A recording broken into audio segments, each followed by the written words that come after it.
Mr. Bryant, Mr. Alders, board members, faculty, family, friends, and graduates.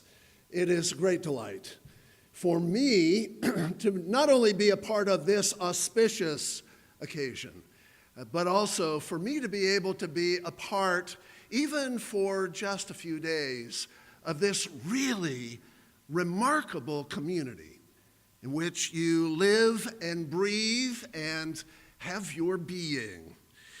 In his choruses on the Rock, the great 20th century poet T.S. Eliot asked, "Where is the life we have lost in living?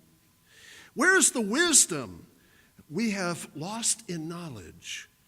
Where is the knowledge we have lost in information?"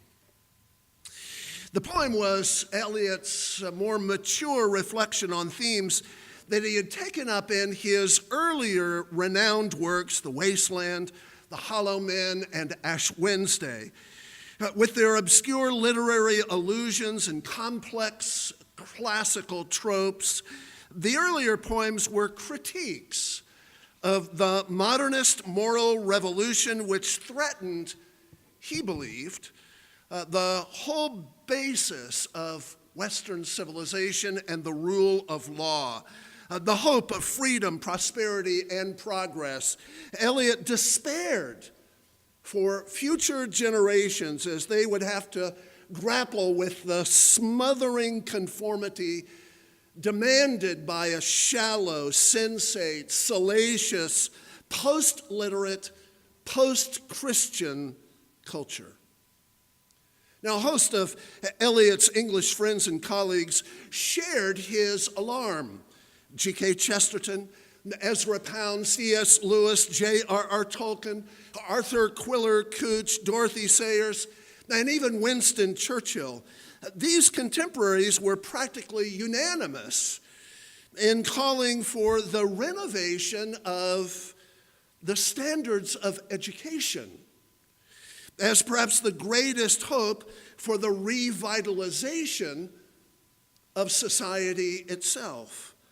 They assumed that a culture was in trouble because the standards of education had deteriorated. And so they called for the educational reform, educational investment, educational emphasis, educational substantiveness. But Eliot asserted that it was not quite as simple as that. He believed, in fact, that educational decline occurred precisely because culture was in trouble. In other words, the exact opposite of what his peers were arguing. He said, the purpose of education is to transmit culture. But schools can only transmit part of culture, and they can only transmit this part effectively if outside influences, not only of family and environment, but of work and play and media and entertainment and sport, are all in harmony with them. Hence, the despairing tone of his poetry. Eliot was convinced that the modern educational failure was the result of the modern cultural failure, not the other way around. Indeed, he actually asserted that questions of education are frequently discussed as if they bore no relation to the social system for which and in which that education was carried on. This is one of the commonest reasons, he said, for the unsatisfactory nature of all of the attempts at reform. He said, you can throw all the money you want at it. You can build the best buildings in the world for it. You can believe and harp on the notion that somehow or another we can achieve salvation by legislation or salvation by medication or salvation by education, but it's just not ever so. If education today seems to deteriorate, he said, if it seems to become more and more chaotic and meaningless, it is primarily because we have no settled or satisfactory arrangement for society. In fact, we don't even really know what kind of society we actually want. Education is a subject which cannot be discussed in a void. Our questions about education raise other questions, social, economic, financial, political. To know what we want in education, we actually have to know what we want in general. We have to derive our theory of education from our philosophy of life.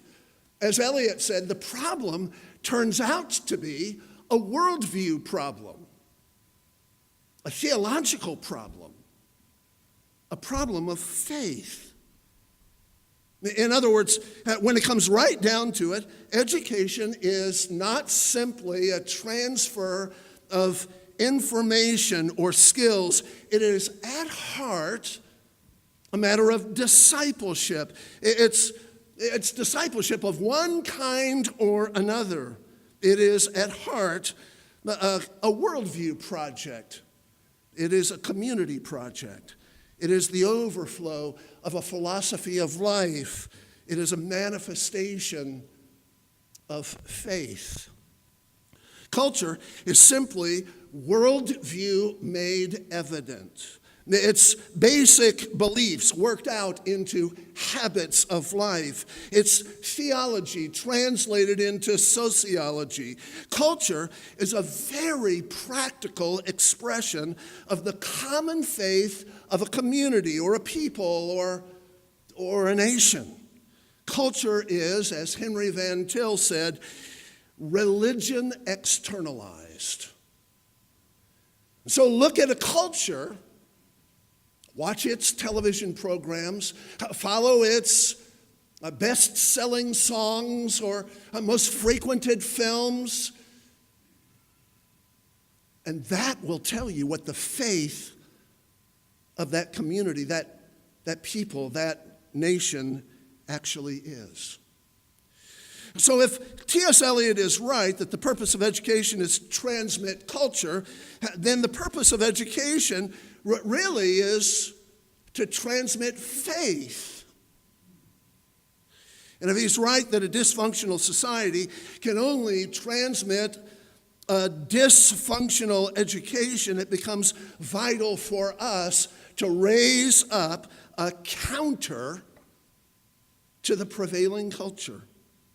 As he argued, it is part of the function of education to help us escape, not from our own time, for we are bound by that, but from the intellectual and emotional limitations of our time. It's what J.R.R. Tolkien said when he said, true education is really at heart just repentance. It's when we come to the place where we say, I don't know everything I need to know. I haven't become everything I ought to become. I'm not the person that I ought to be.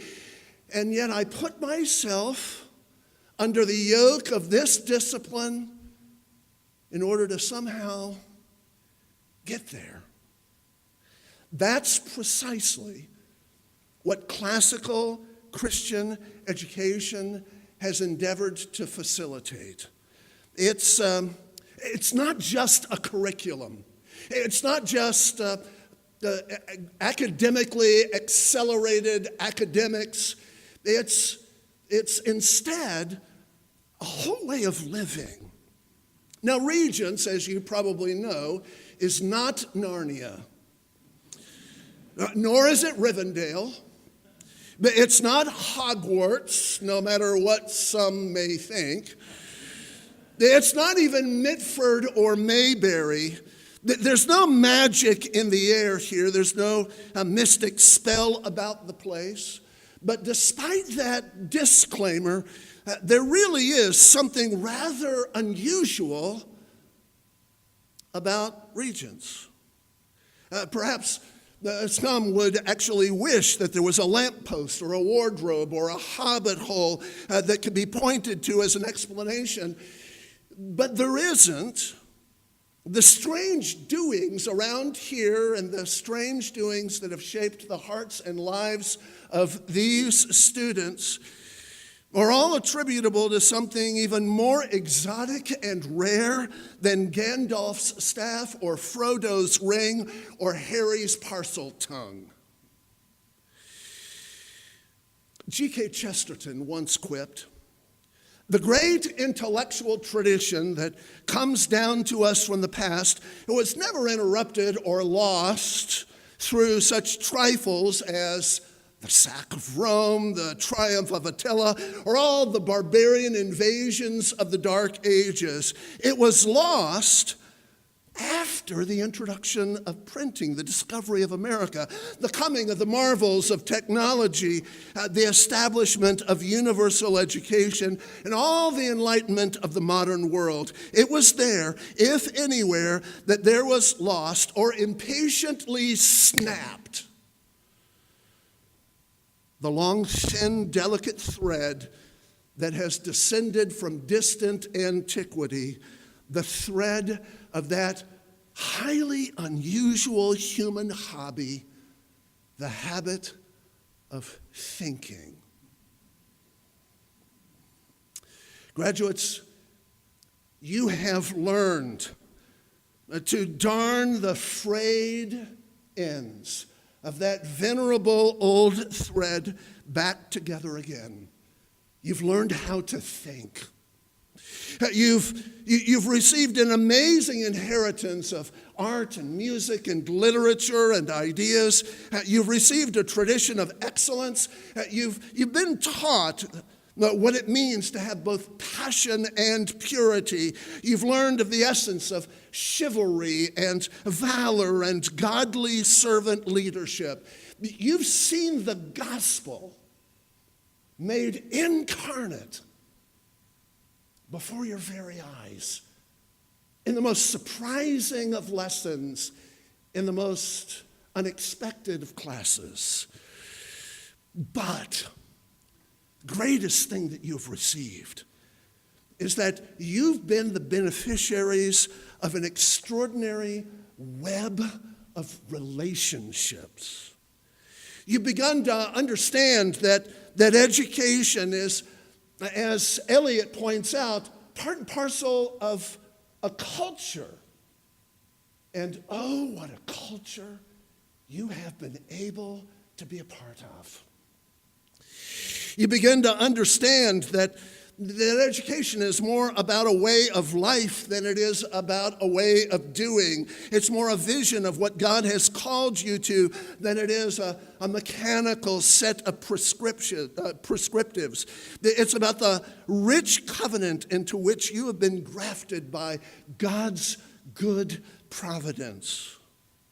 Arthur Quiller Couch, who was the writing mentor for a host of English luminaries, including Chesterton and Lewis and Tolkien and Sayers and Williams and a whole generation of others, once described what you have received in this fashion. He said, "You are the heirs of a remarkable legacy, a legacy that is passed into your hands after no little tumult and travail. A legacy that is the happy result of sacrificial human relations, no less than of stupendous human achievements. A legacy that demands of you a lifetime of diligence and vigilance."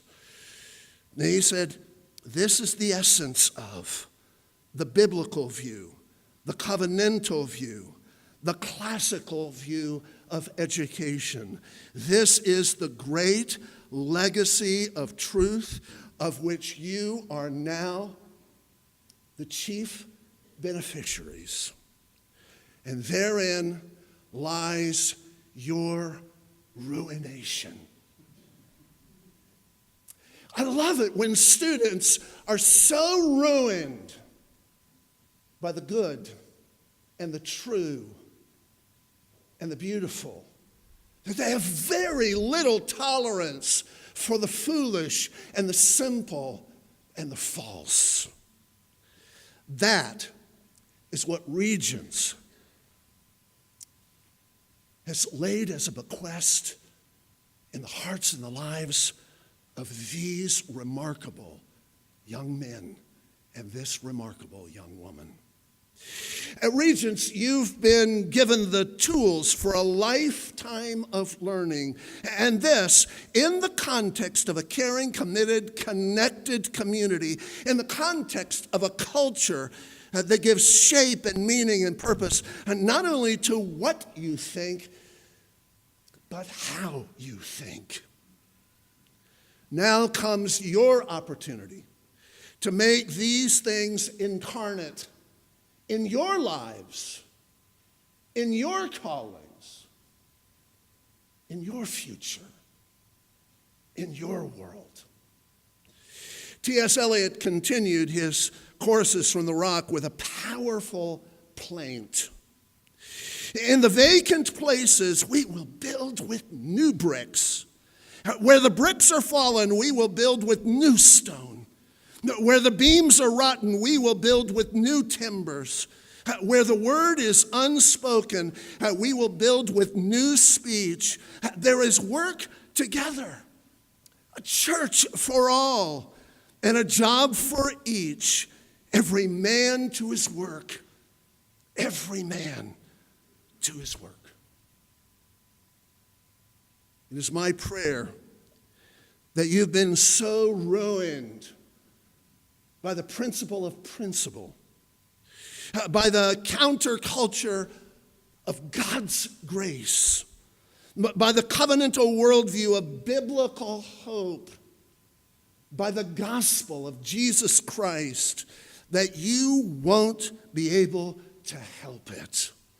You will simply have to take up the task of rebuilding, to make a difference in a world now adrift in a sea of mediocrity and bombast, to change hearts and minds and lives and communities, to think, to lead, to serve, to work, to change the world.